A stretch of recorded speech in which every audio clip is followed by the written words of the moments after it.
out perfectly. Very And nice. I got a job with the Mayflower Moving Company in Stratford. I did that for 5 or 6 months. Made a trip out to Rockville, Illinois, one of my wife's hometowns. She's born in Montana, Oh, wow. but her folks moved after the 3 girls were born in Montana. They moved to Rockford, Illinois. So the load of furniture we had was for Chicago and Rockford, Illinois. So I was one of the men on the thing. I was Okay. the drivers, three in the truck. So I stayed 2 nights with her aunt and uncle and cousins out there in Oh, Rockford. beautiful. Very And, good. she put the 3 of us up in breakfast, and then on the way back, we picked up a load in Chicago, a load in Pittsburgh to bring back to the East Coast here. And then I took a Bridgeport policeman exam, and I became a policeman. In And Bridgeport. retired Great. after 23 years in Wonderful. Bridgeport, yeah. How did you end up here in, in Madison? My wife had a serious leg problem. She had an operation in Yale, which was unsuccessful.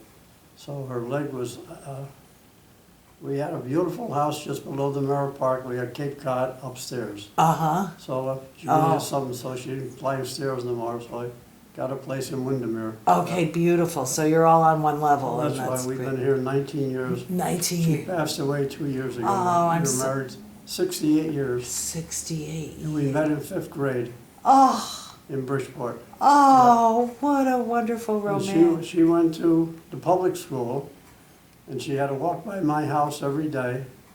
And I went to the left. I went to Sacred Heart School. So I says to my mother one night, she came home from work. My father divorced my mother with 3 kids. I was 6 or 7. My brother's a year older than me. 5-year-old sister, 5 years younger than me, which she was just buried 2 weeks ago Tuesday. Really? She died of Oh, cancer. dear. And so anyway, I said to my mother, I have a girlfriend. She says, another one? Because we all had crushes on kids at school. That's So I wonderful. said, this girl happens to live in Seaside Village, Mom. She says, so? I said, well, she goes to Roosevelt School. So she said, what are you implying? I said, I'd like to go there next year.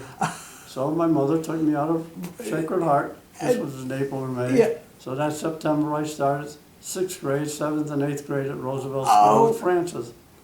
But the upshot of that is, we graduated on 8th grade, and I says, Mom, we got a problem. What's that? I says, Francis lives in Seaside Village, which is west of Park Avenue. She's going to Bassett High. Oh. We live east of Park Avenue, and I go to Central High. So, My mother got a hold of our landlord, Mr. O'Rourke, and I remember these guys by name. She said, Mr. O'Rourke, I'd like to move the other side of Park Avenue. Do you know any landlord friends of yours that have apartments? She says, oh yeah, Mr. Lawrence, he's here. He has that 9-family house on Railroad Avenue, right on Park Avenue, between Railroad and George Street. And she says he has 2 right in the middle on the second floor. Yeah. There are 3 9-families. yeah. So she says, how much is that? He said, well, I don't know, you'll have to talk to him about that. Well, it was a quarter more a month, quarter more a month. But she took it just so I'd be right on the line, so I'd go to Bassett High School. Oh, with Francis. Oh, that's wonderful. Oh, So like I say, we got married in 46, 3 children. beautiful. And how many, 3 children, how many A grandchildren? boy, Tommy's the oldest, then Terry and Heather Yeah. lives in Virginia. Terry still lives in Bridgeport. We had 6 grandchildren, 3 boys and 3 girls. Now we have 6 great-grandchildren, Oh. 2 boys and 4 girls. Oh, that's wonderful. Wonderful. Tom, how do you feel when people say thank you for your service? What does that mean to I wrote you? something in there. I really appreciate it, I do, that they acknowledge. And that, I wear that hat constantly, and it's a conversation piece. Yeah, yeah. Put it. Can you put it on and tell us all about to end up? I'd love you to tell us all about your insignias there. Oh, I happen to, like I say, I didn't have it, I wear it all the time. About 3 years ago, I'm wearing it over ShopRite, and a lady comes up to me, and she says, do you mind if I ask you something? I says, no, of course not. First, she wants to congratulate me being in the service. She says, would you mind giving me your phone number?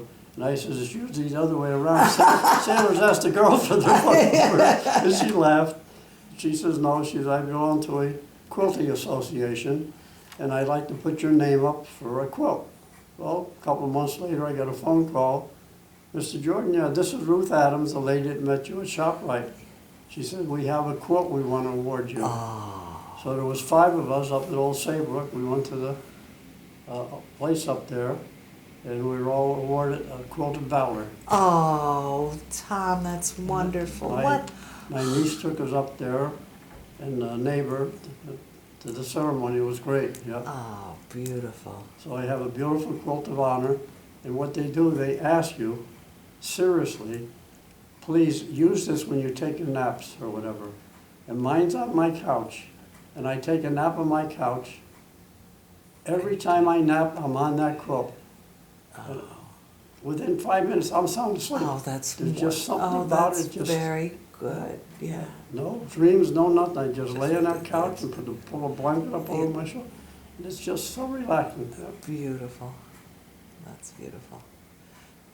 Beautiful. I thank you so much for coming Oh, to talk thank to you us for having today. us. It's just been terrific. I'm sure there's a lot more I could talk tonight. I forget stuff. I write stuff down. This is good.